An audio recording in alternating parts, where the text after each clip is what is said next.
Yan, maki-harvest tayo ng pechay dito mga friends. Ito yung tanim nila sister ko.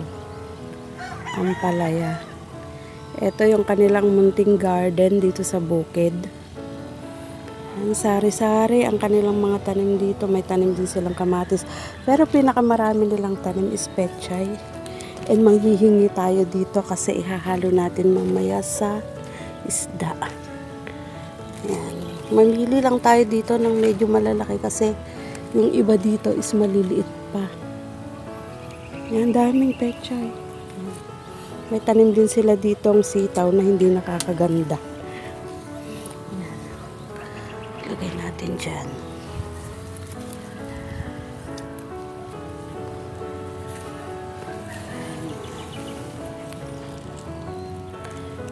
May tanim din sila ditong ampalaya. Yung ampalaya nila dito, yung malalaki.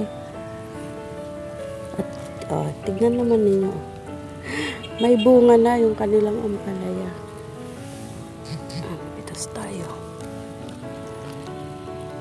Sabi ko nga, masarap nang ihaluan ito ng ng munggo. Palipas na yung mga dahon niya dito sa baba. Yung iba. Pero dito, yan, maganda-ganda. Yan, kuha tayo dito ng mauulam. Halo natin sa isda. Kuha lang tayo ng ilang puno. Kasi nakakahiya naman.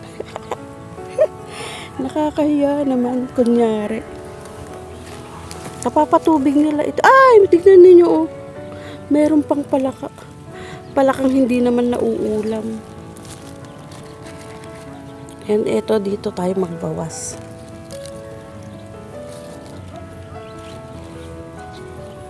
Yan, yung mga dahon niya, hindi kagandahan kasi hindi nila ito ini-sprayhan ng insecticide.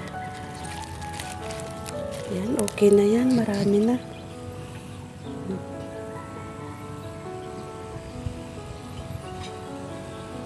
May tanim din sila dun sa dulo na kalabasa. May tanim silang sitaw, may tanim silang ampalaya. Ayan. Diba? Pag masipag magtanim ang kapitbahay, makikinabang ang iba. Diba? Mapapakinabangan tong kanilang mga tanim. Hindi mo na kailangan pumunta sa bayan para bumili ng ulam. Diba? Maputik lang kasi kapapatubig nila. Ito, oh. Dami ng bunga. Yan. Yan, may kamatis din siya doon. Kaya lang yung isang bunga niya doon, oh. May sira yun. Kasi na... Ala pa naman, dade. Bakit may transaction kayo ni sa Jalco? Ay, may inaiwan yung gamit mo?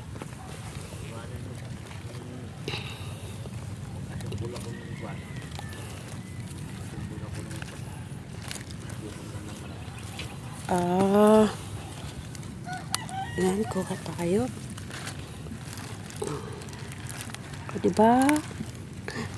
Ito lahat yung nakuha ko. Yan, hayaan muna natin lumaki yung iba. Meron din sila ditong kamote, meron silang saging. Ang luwang nitong balag ninyo Tapos itong ampalayan naman ninyo, hindi naman nakakaakyat hanggang taas na. Nabansot ba dad? Dapat ito may nakaabang na rin dito sa mga puno-puno niyang kalabasa o di kaya upo, ganyan. Ewan ko kung pinatabaan nyo yung kalabasa na yun at mapaakyat na rin sana yun. Ayaw, nasa dulo na yun, dati, ano? May bulaklak na nga eh. Oo. Yan, flex ko lang naman yung aming mga sibuyas dito. Andun na siguro. Sahel ko. Kunin ko yung lagaring bakal. Ba't iniwan mo kasi doon, dati? Gagawin ko sana ng tinabukasan din ko. Oo. Hindi mo naman na nagawa. Hindi ko naman nagawa at kararating ko ng karanglan. Dumating si Pari Jewel. Wala na, na-shot na noon. Uminom na kami. wala na, hindi na ano. Ayun oh, may mga bunga na. Yung isa, dinangaw na dade oh. Oo, pero ano pa lang yan. Kung napatabaan ito, aarangkada uli, aakyat yan. O dapat patabaan nila uli. Pikwanan nila uli kahit isa-isang kutsara lang sa bawat puno. May tanim din silang Tinanim kalamansi. ko nga rin yung galing kay bakla na kamote. Ayan o. Kayaan. Oh, yan. Ito, mag, Violet? hindi. Yung talbusan. Ay, Talbusan. talbusan. Ayun oh, marami doon talbusan. Yan, tara na. Let's go na. Ay, siya pa, sumunod ka na. Eh, pagka wala ng tao, iiwanan na naman niya si Sean. Susunod na naman, uuwi na naman. Ayan, let's go. Tayo'y uuwi na. Nakakuha na tayo ng panghalo natin sa isda. Aabangan na lang natin yung mag-iisda mamaya. Kasi may mga nagro-rolling dito. Nagtitinda ng isda. Yan, ito na yung aming mga sibuyas. And magaganda na sila kasi 1 month na sila. Kung dito lang sa amin mga friends, maraming malilibre ka ng ulam.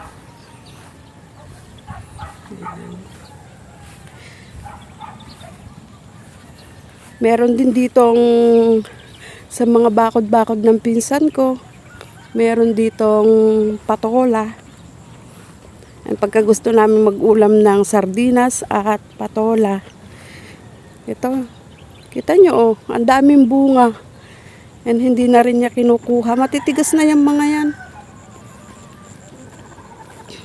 Oh. Yan. Mga patola yan na hindi na niya kinukuha. And hindi na rin namin nakukuhanan. Kaya ayan, lumipas na yung mga yan. Hindi na yan pwede. Matitigas na.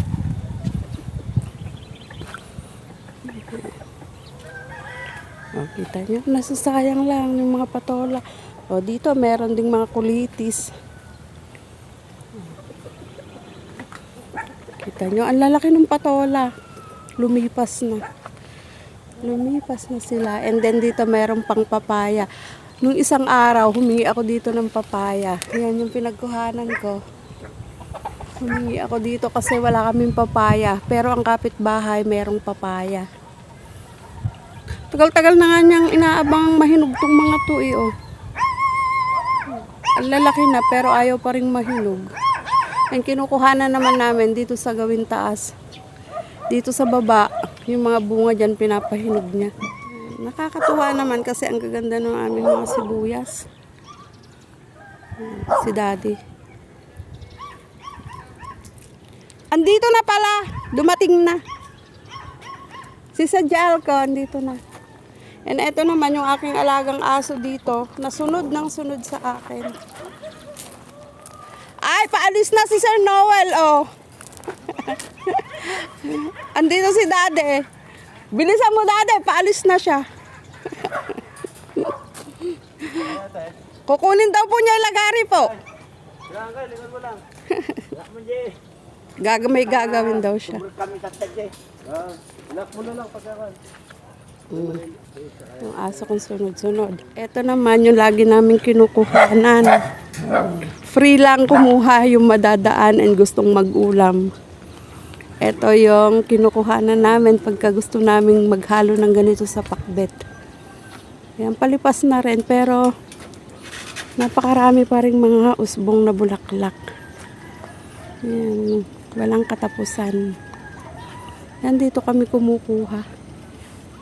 Kasi libre lang. Libre lang kumuha. And ngayon ko, konti yung kanyang bunga. Kasi lumipas na yung mga una niyang bunga. Eh, nagpapanibagong bulaklak uli siya. Tulad nito, mga bagong bulaklak uli. Yan uli yung magkakaroon ng maraming bunga. Kasi yung mga ibang bunga niya, mga naunang bulaklak na naging bunga, lumipas na.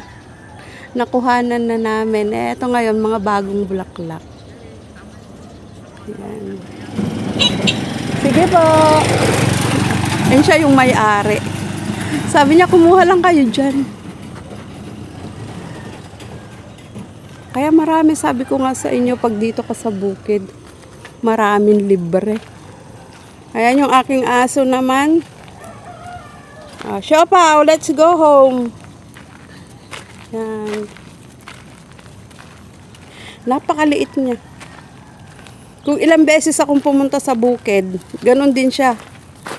Kasi lagi siyang nakasunod. Pagka umalis ako sa bahay namin, nakita na niyang umalis ako. Ayan, sumusunod na siya.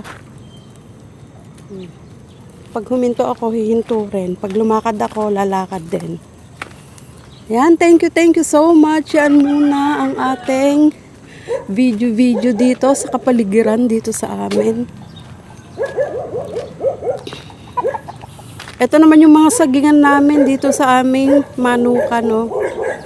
Wala na yung kanyang ganda, hindi katulad nung mga una-una.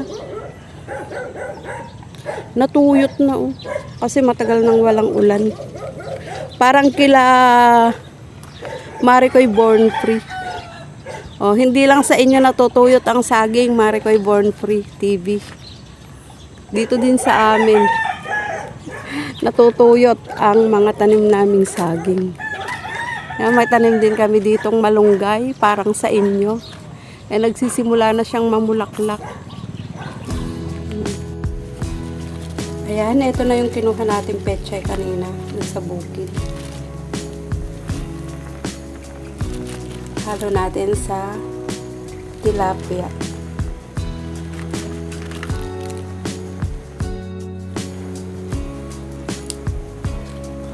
Diba? Nakasave tayo kasi yung isang tali ng pechay na maliit lang, ilang piraso lang, ilang puno lang, 15 pesos. O diba? Tapos pag may tanim yung kapitbahay, kakalibre ka, friends. Diba? Ito ngayon yung aming tanghalian. Ayan, lutuin lang natin tong pechay. Then, kami ay kakain na.